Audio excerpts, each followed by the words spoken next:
Camille, what's your reaction to how this story has unfolded and evolved this weekend? Well, I think there were a lot of reasons for skepticism from very, very early on here. If this had happened in the way that Jussie described, it would have been pretty extraordinary. And what we're seeing now, however, as the story starts to degrade a bit, is I do think a lot of sort of frustration on many sides and even some cheering on other sides, because there was a lot of a rush to judgment. I mean, I think a lot of these I think in a lot of these sort of speculative controversies where the media is necessarily reporting on a story really, really early when we don't know much, folks have to go with what they suppose. And what we knew at the time was the president's supporters are racist. Of course, there's a desire, almost a credulousness about a story like this, where we're not sufficiently skeptical when we're confronted with facts that don't really seem to fit together too well. At 2 a.m. in the morning, almost the coldest night of the year, you were attacked and someone conveniently had a rope.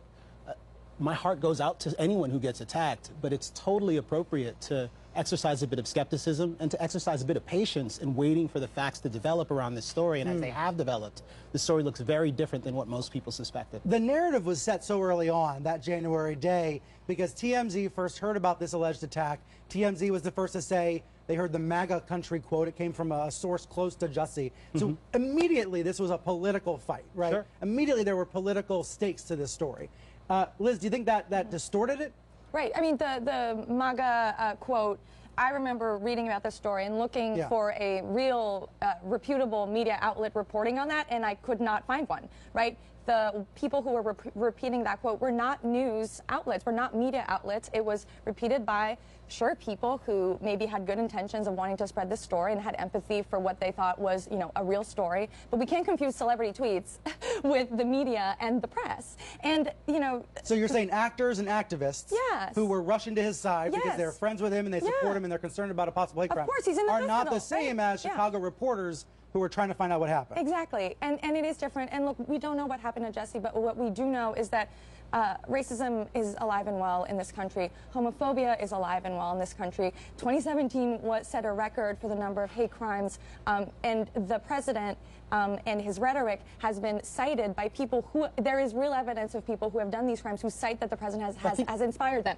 But is that why people just went ahead and part of the problem because here? it's a trend. Well, I think this is part of the problem. We're establishing the trend, whether or not it's there. We're not establishing it. There's evidence when of you it. say things like it is alive and well, there is far less racism in America today than there ever has been. There is far less hate crimes against the LGBTQ community and against Muslims. When we talk about hate crimes, we're talking people. about 15% increases in these things. A hate crime is not the sort of thing that we simply look at and it is absolutely positively a hate crime. There's some supposition about that. So you don't believe the FBI? The FBI is not an expert? You're an expert? There's some supposition about hate crime. Define hate crime. Define hate speech. And that's why I leave it to the FBI. And I'm suggesting that even in FBI statistics, there's a great deal of ambiguity about what makes something a hate crime. There are subjective determinations there. What makes those actually ambiguous is that most of them are not reported. What Smollett did, if he lied, he's hurt real victims of hate crimes. No Absolutely. We can agree on that. No question.